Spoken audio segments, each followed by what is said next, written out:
የልጅነት ልምሻ ወይንም ሪኬትስ ምን አይነት በሽታ ነው? በምን ምክንያት ይከሰታል? ህጻናትስ ይህ በሽታ እንዳይዛቸው እንዴት አድርገን መከላከል አለብን?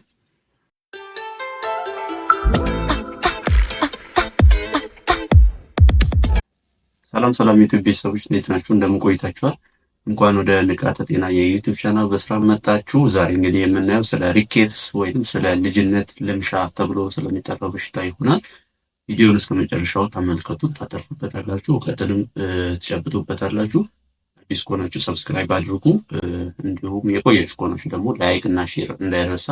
እስከ መጨረሻው ድረስ አብራችሁን ቆዩ።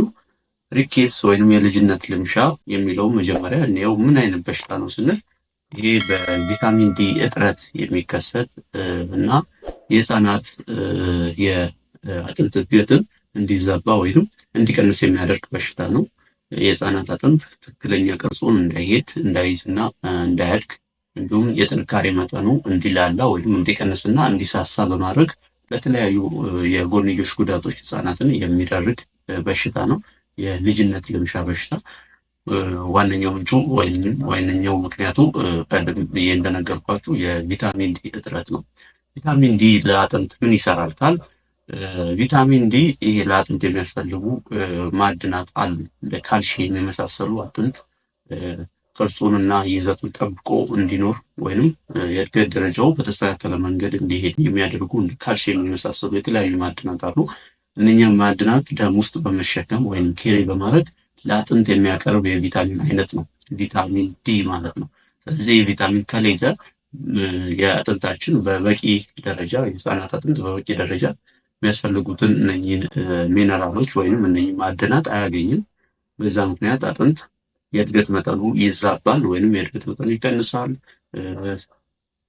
እንዲሳሳ ይሆናል፣ እንዲሁም የተለያዩ ጎንዮሽ ጉዳቶች ሊከተል ይችላል። ስለዚህ ምክንያቱ በዋነኝነት ይሄን ነው ማለት ነው። ቀጣይ ደግሞ ምልክቶችን እናያለን።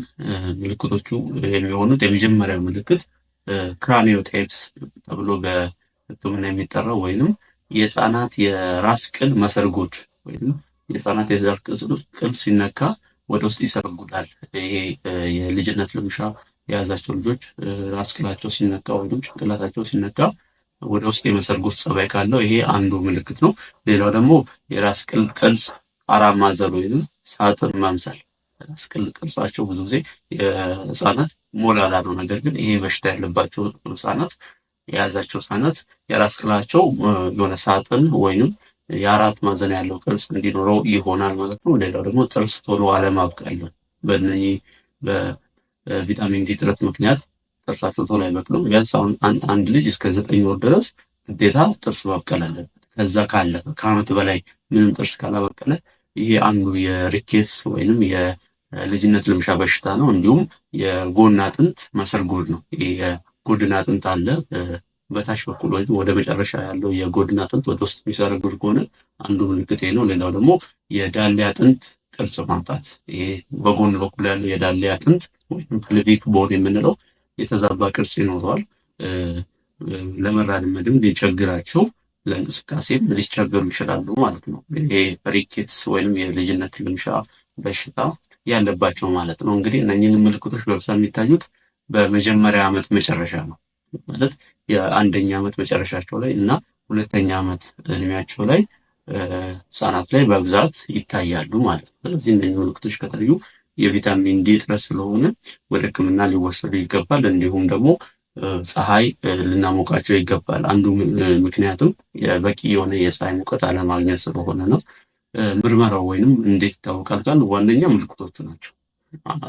ዋነኛ ምልክቶቹ እነኚህም በማየት ሐኪሞች ያረጋግጣሉ። ሌላው ደግሞ ኢሜጂንግ ወይም የራጅ አልትራሳውንድ የመሳሰሉትን በመጠቀም ይሄ ይረጋገጣል። በተለይ ደግሞ የራጅ እና አልትራሳውንድ ገና ህመሙ ሳይባባስ ገና እየጀመራችሁ ያለ ወይንም በመጀመሪያው ደረጃ ላይ ያለ በራጅና በአልትራሳውንድ ሊታወቅ ይችላል ይሄ በሽታ ማለት ነው።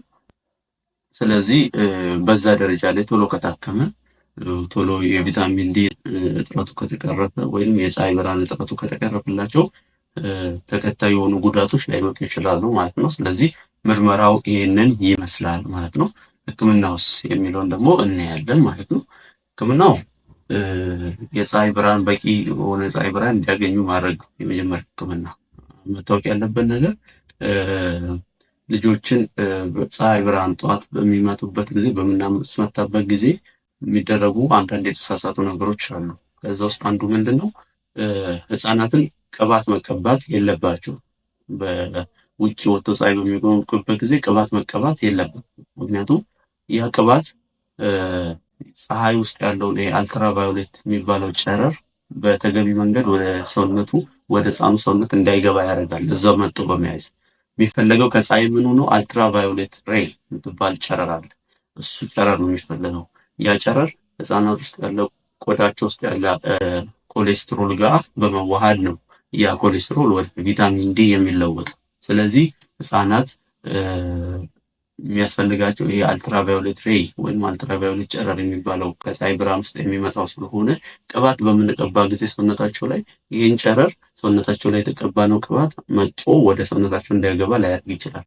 ሁለተኛ ደግሞ ማድረግ ያለብን ቀጥታ ህፃናትን ቆዳቸውን የፀሐይ ብርሃን እንዲያገኝ ማድረግ አለ። ያ ማለት መስታወት አካባቢ መሆን የለበትም። በመስታወት ውስጥ ብርሃኑ እንዲገባ ማድረግ የለበትም። ምክንያቱም ብርሃኑ የሚፈለገው ይህ አልትራቫዮሌት የሚባለው ጨረር መስኮቶች፣ መስታወቶች በብዛት ይህንን ጨረር የመምጠጥ እና የመያዝ አቅም ስላላቸው ወደ ህፃኑ ሰውነት እንዳይገባ ማድረግ ይችላሉ። ስለዚህ ምንም አይነት ቅባት ማድረግ የለብንም። በልብስ ውስጥ አይደለም፣ ቀጥታ ቆዳቸው ላይ እንዲያገኝ ነው ማድረግ ያለብን። እንዲሁም ቅባት መቀባት የለባቸውም። ብዙ ሰዎች ቅባት ሲቀቡ ስለሚታይ ነው ማለት ነው። ሌላው ደግሞ ቪታሚን ዲ ይሰጠዋል በህክምና በመርፌ መልክ ቪታሚን ዲ ለህፃናት ይሰጣል። ይሄ ደግሞ አንዱ ህክምና ነው ማለት ነው። መከላከያ ውስጥ ቀደም እንዳልኳችሁ ህፃናትም በተገቢ ጊዜ በህፃንነታቸው በቂ የፀሐይ ብርሃን እንዲያገኙ ማድረግ ይኖርብናል።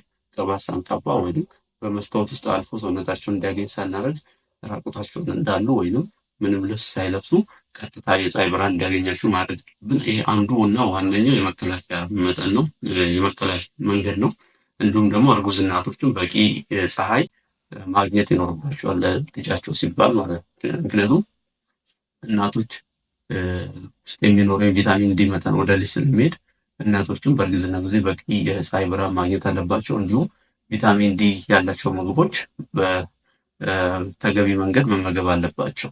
እንደ አሳ፣ እንደ እንቁላል አስኳሉ ከፊቱ ሳይሆን መሀል ላይ ያለው አስኳሉ፣ ስጋ፣ ወተት የመሳሰሉት ላይ ይሄ ቪታሚን ዲ ይገኛል። ስለዚህ እርጉዝ እናቶች ይህን በማድረግ ልጆቻቸው በሪኬትስ ወይም ልጅነት ልምሻ እንዳይያዙ ማድረግ መከላከል ይችላሉ ማለት ነው። እንዲሁም በቂ ቪታሚን ዲ ያላቸው ምግቦች ህፃናት መመገብ ከሚጀምሩበት እድሜ ጀምሮ በቂ ቪታሚን ዲ ያላቸው ምግቦች በመስጠት ይህን በሽታ መከላከል እንችላለን ማለት ነው። እንግዲህ በቂ መረጃ ስለ ሪኬትስ ወይም የልጅነት ልምሻ አግኝታችኋል ብዬ አስባለሁ። ቀረ ጎደለ የምትሉት ካለ ደግሞ በኮሜንት ላይ አሳውቁኝ፣ እመለከተዋለሁ። አዲስ ከሆናችሁ ሰብስክራይብ እንዳይረሳ፣ የደወል ምልክቱን ተጭናችሁ ቪዲዮዎች፣ የጤና መረጃዎች በሚወጡበት ጊዜ እንዲደርሳችሁ ማድረግ ትችላላችሁ። ቀጣይ በሌላ የጤና መረጃ እንገናኛለን። እስከዛው ድረስ ቸር ሰንብቱ።